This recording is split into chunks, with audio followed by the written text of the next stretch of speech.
Okay. Hi, I'm Deanne Lawson. I am the Executive Director and founder of Inner Beauty Center. Inner Beauty Center started about 6 years ago in response to a high amount of prostitution on our church steps, and also a young lady coming in and saying to us that God told her if she came in, we would help her. At that point, I did not understand what human trafficking was. But it was several months later, after we did help her and help her get home to her family in another state, that we realized that she was a victim of human trafficking. So that's how we started, and we realized that rather than looking at the women as being criminals or making a choice to do this, we realized that in all of the things that have happened in their lives, that the choice really wasn't theirs, that they just found that this is where they were at and being forced, either emotionally forced or physically forced, or sometimes controlled by drugs to be out there frequently, selling their bodies and making money for someone else, not even for themselves. So Inner Beauty Center provides a drop-in center. We are open 2 days a week. Then we also do street outreach at least once a week, sometimes 2 or 3 times a week. And in that process, we're making connections with women. It takes a long time for them to feel comfortable and to build up trust. And so once they come in, we start to build that trust. We provide clothing, we provide a meal, we provide personal care items, but also we provide connections to services that they need to actually start their life over. So, how many people work with you?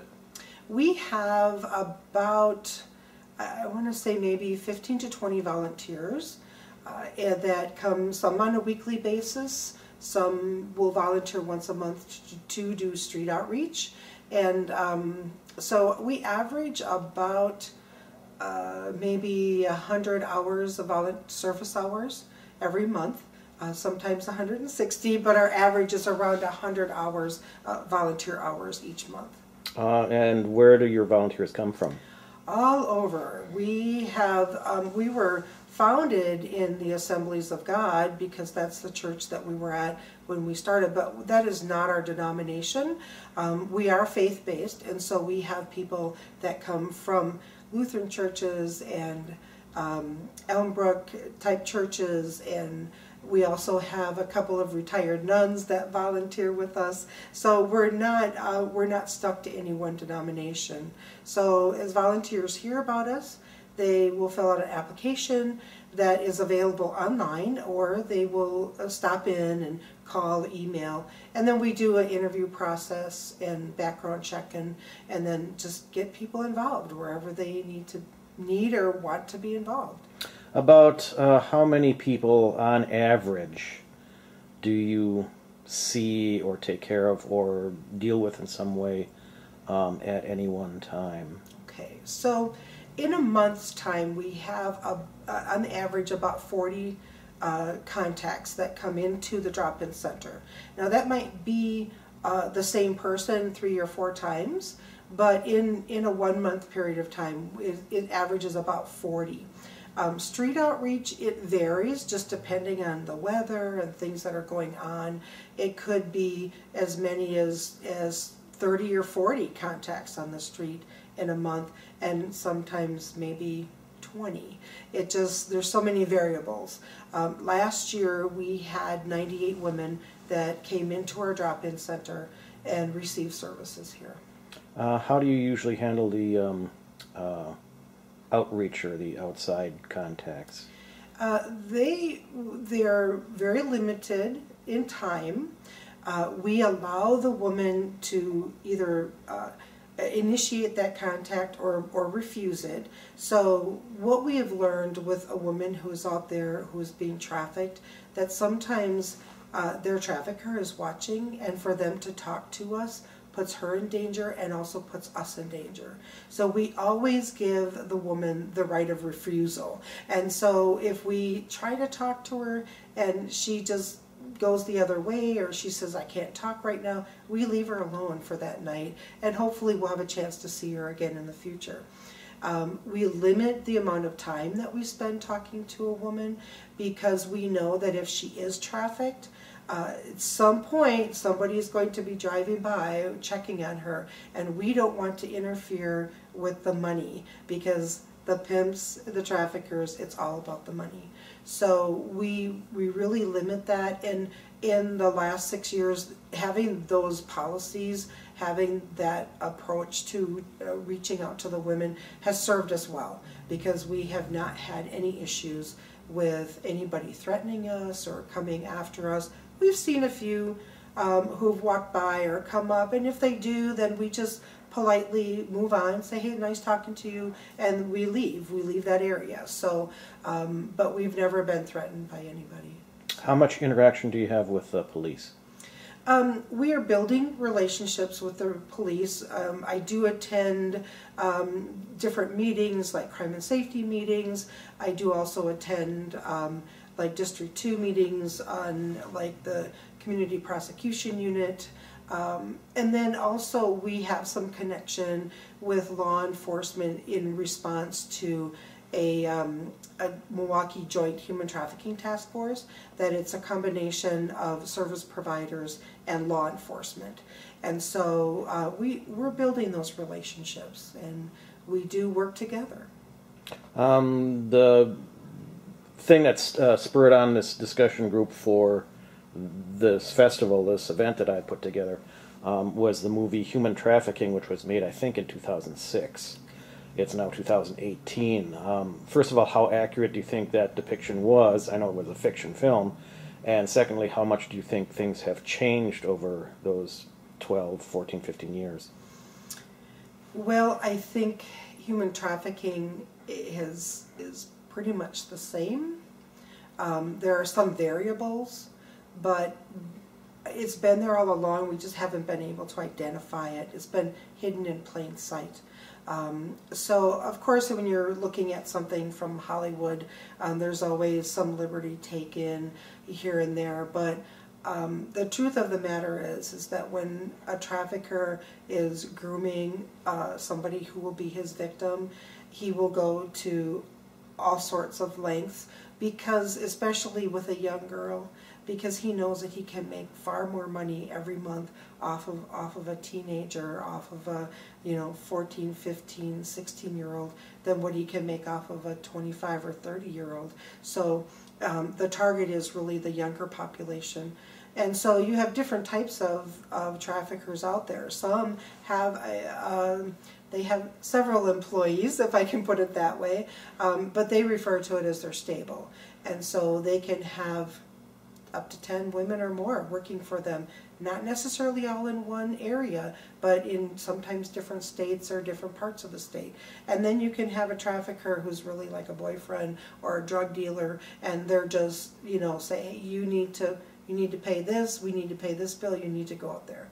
So trafficking can look a little bit different in a variety of settings. But then there's also labor trafficking. Wisconsin has a fair amount of labor trafficking that happens in the northern part of the state, where the crop farmers are and the big dairy farms, things like that. So it's not just about sex trafficking, there's also labor trafficking that happens in restaurants and hotels and massage parlors and nail salons and in farming, in manufacturing. So it really is widespread. There's been a lot of notice in the news lately about Milwaukee being sort of, or it's had an uptick in this kind of trafficking behavior, or there's been more reports of it, or something like that. How does, first of all, what led to Milwaukee being a target? I mean, all cities probably are, but what led to Milwaukee being a particularly good target lately? And how does it differ from any other city of about the same size? Well, Milwaukee, I think, has always had this issue with human trafficking. Like I said, I think it's been hidden in plain sight because we haven't recognized it. I really believe human trafficking is very much like the issue of domestic violence 25 years ago. And so at that point, We were just starting to have assessment tools and resources and safe houses, and so now we're just starting to recognize it, and we're just starting to provide services. So Milwaukee, part of the thought is that because Milwaukee is a thoroughfare between Chicago and Minneapolis, there is a lot of activity in Milwaukee for that reason. There seems to be a tendency that Milwaukee is a place of recruiting and training. It's not a destination point. So for example, about 2 years ago, a report came out that in the Dakotas by the pipeline, that 85% of the women being arrested for prostitution were listing Milwaukee as their home address. So it's an origin site, and then they're trained and taken out from there. And I think there's also a number of other reasons. We're a segregated city. We have a section of Milwaukee that is very impoverished. But now what we're seeing, a change that has occurred, is that we're seeing women out on these streets that are suburban girls. They're not just that typical inner city girl, and they're not even all Caucasian. We were seeing majority were African American. Now that number last year completely flipped. We're seeing more Caucasian out on the streets, and they're suburban girls who are heroin addicted. And so that has really influenced the shift. Also social media. And there's many reports of pimps having recruiters in high schools and recruiting on social media, and it's just really kind of opened a whole can of worms. It led me to a question that I was going to ask you. How much of the recruitment going on are domestic? In other words, are natives, they live here, as opposed to like refugees who have come here and are just looking for homes and then suddenly get sucked into the system? For what we do and the women we contact, I would say 99% are from the U.S. and are from Milwaukee. There's a few that we have met that have been brought in from a different state, but most of them are from this area, born and raised in Milwaukee or suburban. Then the areas that you'll see foreign-born individuals will be in massage parlors and nail salons and restaurants and hotels, and then also the labor trafficking end of it with working on farms up in north and central Wisconsin. So there is that mix. That's where you will see more foreign-born individuals. And some may have come here legitimately with work visas, but then they get here, and then the person that they're contracted to work with confiscates their identification, their visas, and then makes them work and sells them around to other people to labor, and without having adequate pay. So there are foreign-born individuals, but the women we work with, a majority of them are domestic. They're from here. Is there a lot of crossover between the labor trafficking and the sex trafficking? There is an overlap, and you can see it in places like nail salons or massage parlors, that sort of thing. Maybe in hotels. There is an overlap, so there can be a combination of labor and sex trafficking. I don't have any statistics as to what that would be. How much of speaking of statistics, how much of a record or a survey or information is actually being gathered on this kind of stuff these days? Well, I think as they're starting to identify it more, then it's now more reportable. I know that the state of Wisconsin is working on a reporting tool for law enforcement, but that was a few years ago, and I don't know where that's at. But I do know that there is an increased awareness, and there is an increase in identifying it so that now it can be reported. But I think that most human trafficking, labor and sex trafficking, is largely underreported. What do you see right now as your biggest obstacle, whether it be politics or whether it be business or something else, culture, or whatever, what do you think is the biggest block into getting people the help they need or getting people out of the system or whatever? Well, what's your biggest fight against? Our biggest fight against is finding safe, sober living for the women. If they have not been addicted, we have very few places across the U.S. where a woman can go, especially a woman with a child, where they can have restorative services that's residential, that can provide those restorative services.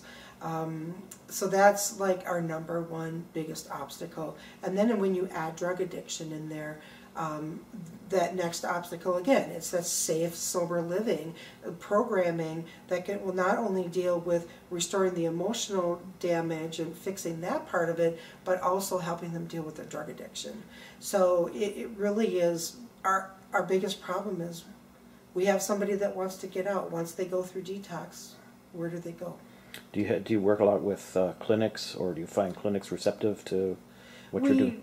We work with we have working relationships with a number of detox centers and that are inpatient, and then programs that are residential programming specifically for women.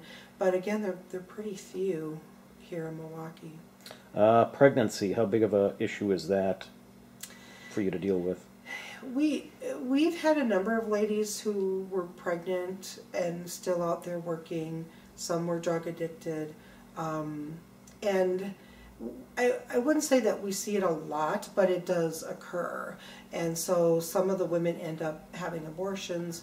Some, the trafficker would rather that they keep the baby, because then that becomes a pawn in order to manipulate her to do what he wants her to do. So they use the child against the mother. So, and STDs? High, of course, you know. Although a lot of times the women are really pretty good about being tested and using protection. They almost always in street outreach, they're asking for it. Our organization does not hand out protection, but we do have a number of places that we do refer them to, and different organizations that are out on the streets that can help them. This is our Remember Me tree. We put this up about a month ago when on Greenfield Avenue there were 4 murders. 3 were women, 1 was a male. We had contact with all 3 of the women who were murdered, and 1 had actually been in our drop-in center. So we decided to put together this Remember Me tree. All of the women, all the birds on here represent women who have been either murdered or died from overdose in the last 5 to 6 years. I know there's going to be more as women come in and they say, hey, what about so-and-so? So we're going to keep adding to this. But it is kind of a reminder that there are a lot of women out there whose lives have been lost. This one here is actually a mother-daughter team. Mother died before daughter was recently murdered in that group of murders on Greenfield. So we just want to remember the ladies. We do build relationships with them, and we want to bring some meaning and importance to their lives. I think educate yourself. Go online, go to Polaris Project, go to the Blue Campaign, which is part of the Department of Justice, Homeland Security, and ICE. There are tremendous educational tools available online. Educate yourself, and then have some resources. Sometimes it's just as simple as having the human trafficking hotline number available that you can just slip somebody on a card so that they know they can call that place for help. And the human trafficking hotline number it does work. And it is a national hotline number that works with law enforcement and service providers to people who are labor or sex trafficked.